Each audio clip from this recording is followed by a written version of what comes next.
On my way home from the sale, you might say to yourself, oh, it must be 6, 7 o'clock. Anthony's on his way home from the sale. You would be wrong. It's around 10:45 at Newark International Airport, and our flight was continued to be delayed and delayed and delayed and delayed. And I'm not getting in here for another half an hour, so I'll be home around 1 o'clock in the morning. Super. Anyway, I bought these little puppies. They're pretty cool. You don't have to listen to people fighting with one another in the Newark International Airport with these on. The other ear things that I had, they suck, and I don't like them anymore. And these are pretty cool. So I bought a pair of these earphones. Might look a little stupid, I don't know, but I can hear a lot better with them. Shockingly enough, I picked up a sore throat in the Goshen Sale. It was about -6 there. My God Almighty, it was cold. Spent half the day just in the truck. You know, Andrew and I went to the sale, and I looked at 29, 30 horses. We looked at a bunch of other ones, but 29 or 30 horses that we were really taking a look at. I was really let down. 2 of our top picks, I just couldn't bid on them. The Gumby horse was crooked behind, and my number 1 pick of the sale, number 95, when you go back and look at his video, he looked big. They must have put him in the dryer, because when I got to Goshen, he was all shrunk, small. He looked like Cruz. Looked like the little. He was a very small horse, so he still ended up going for 13,000, and just really small. I had my heart broken a little bit. I really, really wanted Polly Walnuts, number 57, and I got outbid. I could have kept going, but the gentleman was right, not far away, and I could see he wasn't stopping, and we had pretty much reached where I was going to go with him, so I think I let him go at 21,000, I think. But good news, we got some horses that I was interested in and that I found intriguing, both their videos and their pedigrees. I got to the sale and they looked great. Andrew and I went and looked at them. We ended up getting another Art Speak filly, which I told you I was very interested in. I really like this breed so far. Obviously, it's very, very early to tell, but just seemed really smart. If this one hits the pace, I'll tell you one thing. If this one comes home, gets the harness on, and hits the pace the first day, we're going to be buying a pile of Art Speaks. But sharp eye in her. Really, really like her. That was number 29, 2 of a Kind, Hanover, was on my list, a horse that I did like. Another horse that I really liked was number 2, Bottle of Red, the Heston Blue Chip filly, out of the sister to Anderlecht. Scooped her up also. She looked tremendous. Big, chunky filly. Like, not ginormous, but just a perfect size, perfect build. Just looked great. Happy to get her. And then it'll only be another week or so now, maybe less than a week. I'll let you know who the other trainer is coming on. And that trainer picked out number 55, Classic Con. Good looking video, really good looking colt. We bought him for 10,000. Sorry. And we ended up with a funny little story. We ended up with number 104, who was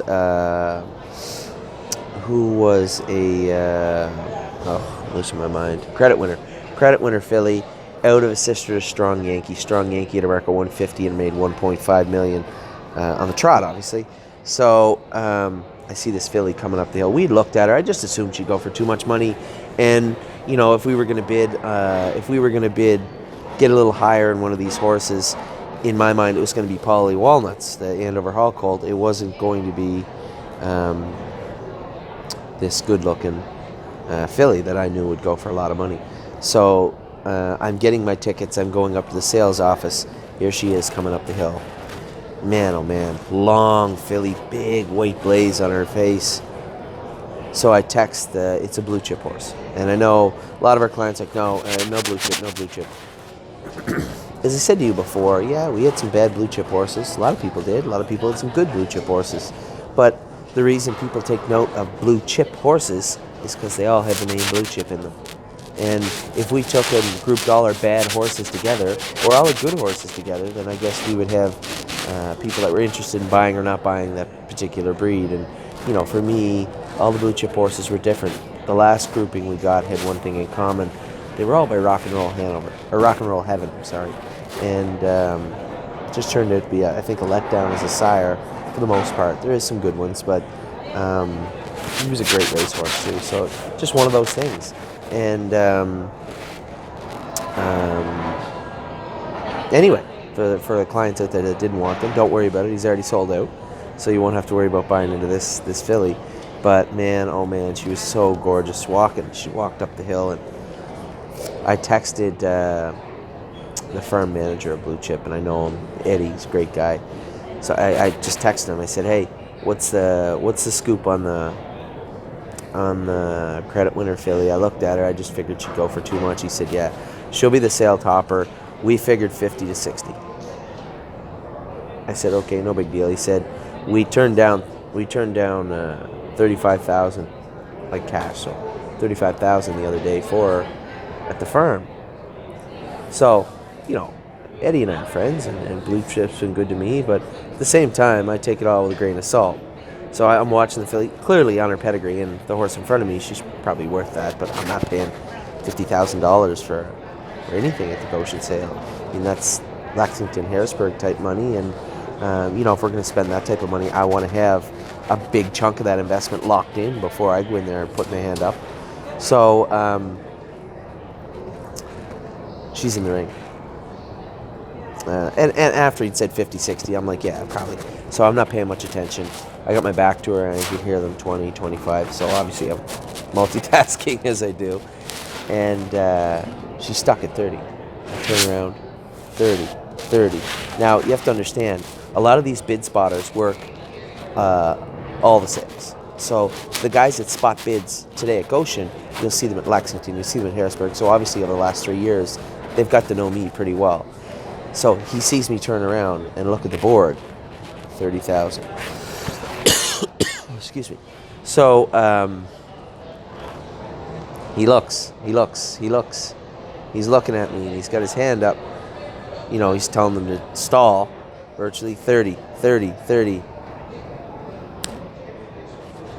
I point at him, 31, 31, 31. Bang, hammer goes down. That's great. I said, that's fantastic. So, but now I don't have any owners for this horse lined up. So I'm thinking, this is a credit winner filly. It's not going to be hard to line up owners for the look of this thing. I walked to the back of the sale, and I text Tom Grossman. I said, "Are you still here?" We were supposed to go to supper later on. Him and another consignor, me and Andrew Harris, and just 6, 7 people.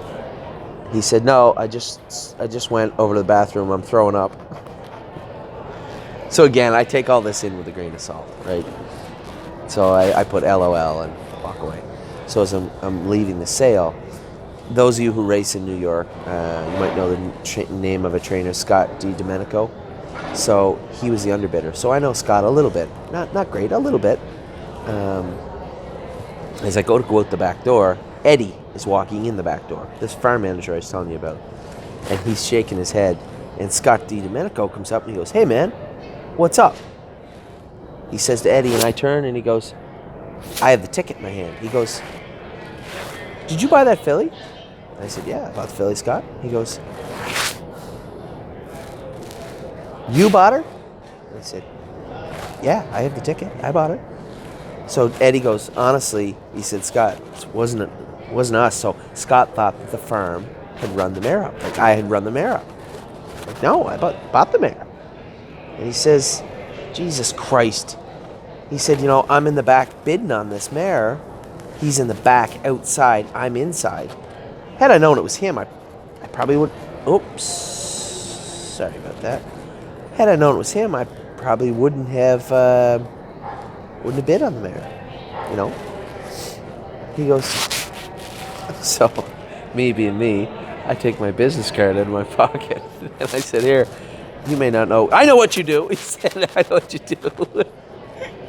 So I said, "Why don't you just buy a piece of her?" I said, Andrew Harris trains her horse in Pennsylvania, some in New York, but obviously if you own a piece of the filly, she's probably going to go to you. For those of you who don't know, Scott DiDomenico is very good friends with Tim Tetrick. So, he's thinking about it, right? And I already offered the filly to him. I said, hey, do you want her? Go ahead. Go ahead. No. So we're walking up the hill. We go into the sales office. He goes, fine, I'll take a quarter of her. So we got a new client and a trainer for her in New York. So that's good. A bunch of our clients jumped in. One of our clients was asking specifically for a well-bred New York sire type horse. Obviously, this fits the bill. He wanted a colt. I had gone there to buy main A for him, or at least a big chunk of them for him, and didn't get the horse. So I offered a quarter to him. He said he accepted. He wanted the quarter. So we had, between that and some other clients, the filly totally sold out. So we didn't go there specifically to buy this filly. Just the way the circumstances run down, we just didn't get her. But we did get, 1, a new client, 2, trainer, and 3, a really, really, really nice filly. She's got a big, big white blaze on her. If you take the time, go back and look at her video. She's hip number 104. Her name is Really Blue Chip. Really nice filly. Anyway, that's a little rundown of the sale. We also bought number 2, Bottle of Red, who I thought was a tremendous filly. I thought she was probably, I think if you look, for those of you who asked, we pegged her at 16. We bought her at 12.5. Then we had that beautiful Artspeak filly. We had pegged her right around 15 or 16 also. We bought her for 9,500. And then Classic Con, I told, I almost let it slip. I told the gentleman that we'd probably go to 14 or 15, and we got him for 10. So under sales all day. I didn't get anything that any of the top horses I wanted. But as it turned out, I didn't want them when I got there, except for Polly, and Polly just went for too much. So all in all, it was a tremendous day in Goshen. Cold. Obviously, I picked up a little cold. Freezing cold day. My flight's delayed. It's late. It's running behind. But you know what? We got some horses, and it doesn't matter whether it's long training days in Campbellville, Ontario, or it's shitty days at the sale or long days at the airport. This is what it takes, and this is a job I happily sign up for on a daily basis. So that is the Goshen sale in a nutshell. We did good. Bought 4 horses, bringing them home tomorrow afternoon. That brings the total in the burn. To 17. On the way is supposed to be 8 more. It's 25. So we're making our way up into pretty impressive territory. Now, we're going to shift gears quickly before we get into the rest of the stables. I want to shift gears quickly and tell you again, I'm going to be sending in an email tonight and tomorrow. Well, probably tomorrow now. Tomorrow, looking for some investment for the Ohio Select Sale. Ohio has been our bread and butter for the last 2 years. We've done well there. Had some luck there. More, obviously, this year than last. But we're doing good. We can't continue to rely on luck. And we're going to continue to buy the same types of horses, the Oso Pines that we bought last year. We're looking for those horses. But we'd like to have some power in Ohio this year. We had the 5th most powerful stable in Ohio as far as wins and money in the stake program. We want to keep that rolling.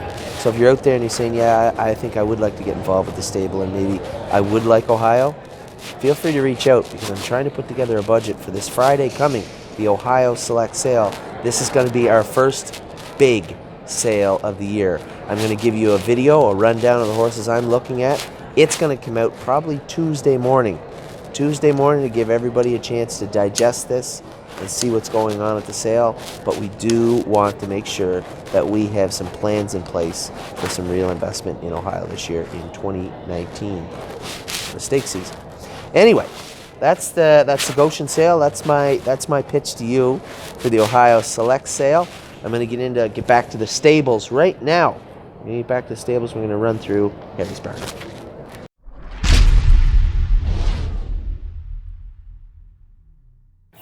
So this is Bottle of Red. This is one beautiful filly. This is the Heston Blue Chip filly, right? Heston Blue Chip filly, New York bred, stands perfect I really had this filly pegged at 16,000 or so because she was early in the sale. I think we got her for 12.5. So very nice filly, big filly, as you can see. She stands very, very correct. $12,500 American we got her for.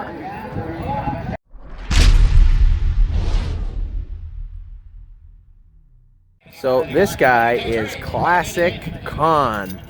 Good looking colt. Conway Hall colt, New York bred trotting colt. It's a good sized colt. He's very, very chunky, as you can see. Stands perfectly straight. Actually, one of our newest trainers put me onto this colt, and he wanted to keep a piece of him also. So here at the stable, we allow all our clients and all our employees to own pieces of the horses. So this is number 55, Classic Con, a good-looking son of Conway Hall.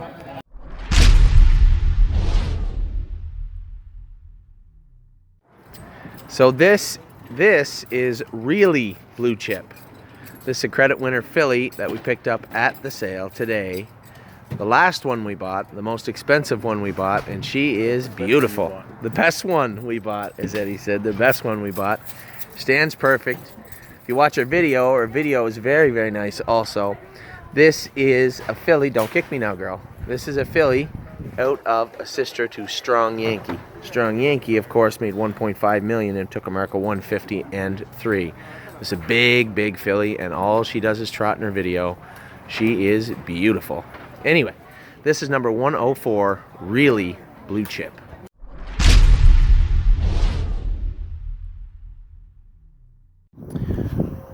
So I told you guys that watch your shirt.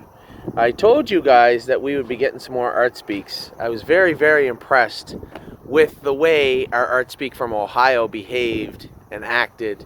So we went out and got one of the nicest ones, I thought one of the nicest ones in the sale. Andrew and I looked at this filly and we really, really liked her. And she stands perfect. She looks perfect, walks perfect. She's got a nice video, got a keen eye and a sharp head on her, and she is built nice, very, very nice. So I was prepared to pay $16,000 for this filly, but they forced me to pay $9,500. So yeah, and Andrew did. That's correct. Andrew forced me to pay $9,500. So in my mind, we just saved. Do the quick math in my head. That's $6,500. Anyway, this is our new girl. Her name is Two of a Kind Hanover.